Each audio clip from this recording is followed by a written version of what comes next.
ओम नमः शिवाय। जय श्री राधे कृष्णा। आज रवि प्रदोष का व्रत है।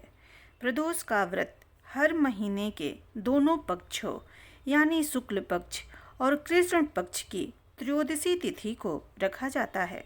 रविवार के दिन पड़ने के कारण इसे रवि प्रदोष व्रत कहा जाता है।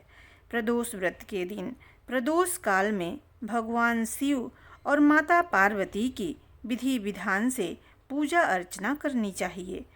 आज मैं आप सभी को रवि प्रदोष व्रत की कथा सुनाऊंगी।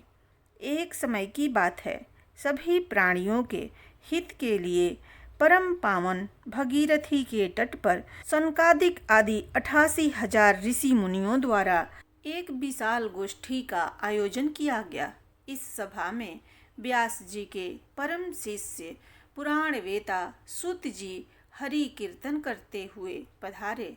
सूत जी को आते हुए देखकर सनकादिक 88,000 ऋषि मुनियों ने खड़े होकर दंडवत प्रणाम किया। महाज्ञानी सूत जी ने भक्ति भाव से ऋषियों को आशीर्वाद दिया। इसके बाद सूत जी को एक ऊंचे आसन पर विराजमान कराया गया। विद्वान ऋषिगण और सब शिष्यगण भी अपने अपने आसन पर विराजमान हो गए। सनकादिक ऋषियों ने पूछा कि हे सूत जी, आप पुराण वेताओं में श्रेष्ठ तथा भगवान शिव के परम तत्व को जानने वाले हैं। आप हमें कोई ऐसी कथा सुनाइए जिसको करने से भगवान शिव शीघ्र ही प्रसन्न हो जाते हैं और जो मंगलप्रद और कष्ट निवारक हो तथा जिसको करने से प्राणी हर तरह के बंधनों से मुक्त हो जाता है। श्री सुत जी बोले कि आप सभी भगवान शिव के परम भक्त हैं। आपकी भक्ति देखकर मैं एक व्रत बतलाता हूँ जिसको करने से प्राणी हर तरह के बंधनों से मुक्त हो जाता है तथा इस लोक में नाना प्रकार के सुखों का उपभोग करके अंत में शिवलोक को प्राप्त होता है। यह त्रयोदशी का व्रत है।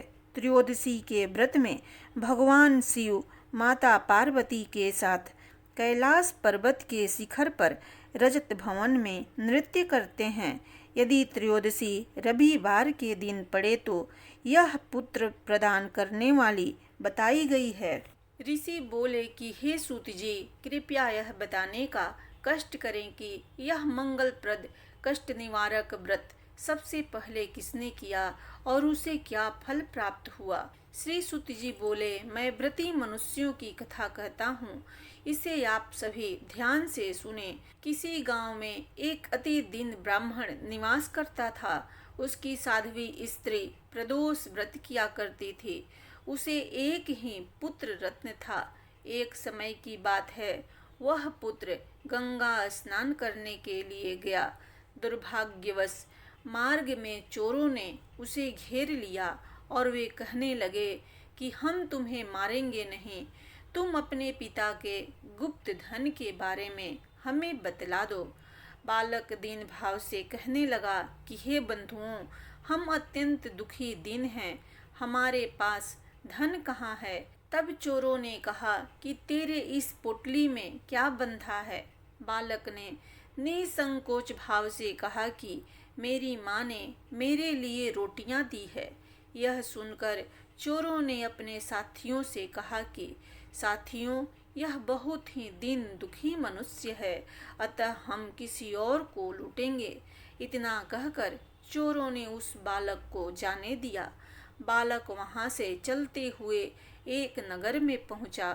नगर के पास एक बरगद का पेड़ था। वह बालक उसी बरगद के वृक्ष की छाया में सो गया। उसी समय उस नगर के सिपाही चोरों को खोजते हुए उस बरगद के वृक्ष के पास पहुँचे और बालक को चोर समझकर बंदी बनाकर राजा के पास ले गए। राजा ने उस बालक को कारावास में बंद करने का आदेश दे दिया। ब्राह्मणी का लड़का जब घर नहीं लौटा तब उसे अपने पुत्र की बड़ी चिंता हुई। अगले दिन प्रदोष का व्रत था। ब्राह्मणी ने प्रदोष व्रत किया और भगवान शिव से मन ही मन अपने पुत्र की कुशलता की प्रार्थना करने लगी। भगवान शिव ने उस ब्राह्मणी की प्रार्थना स्वीकार कर ली। उसी रात भगवान शिव ने उस राजा को सपने में आदेश दिया कि वह बालक चोर नहीं है, उसे प्रातः काल छोड़ दो, अन्यथा उसका सारा राज्य वैभव नष्ट हो जाएगा।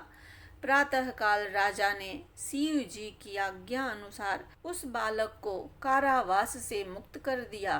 बालक ने अपनी सारी कहानी राजा को सुनाई। राजा सारा वृतांत सुनकर अपने सिपाहियों को उस बालक के घर भेजा और उसके माता पिता को राज दरबार में बुलवाया।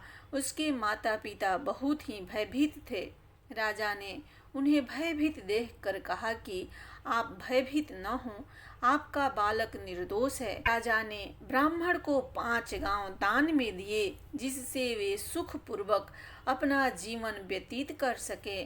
भगवान शिव की कृपा से ब्राह्मण परिवार आनंद पूर्वक रहने लगा। अतः जो मनुष्य रवि प्रदोष व्रत को करता है, वह सुख पूर्वक रहकर अपना पूर्ण जीवन व्यतीत करता है। वह पुत्र पौत्र आदि से युक्त होता है तथा आरोग्य लाभ होता है।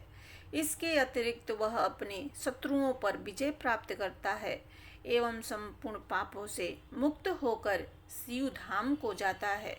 प्रेम से बोलिए भगवान शिव जी की जय। जगत जननी माता पार्वती जी की जय।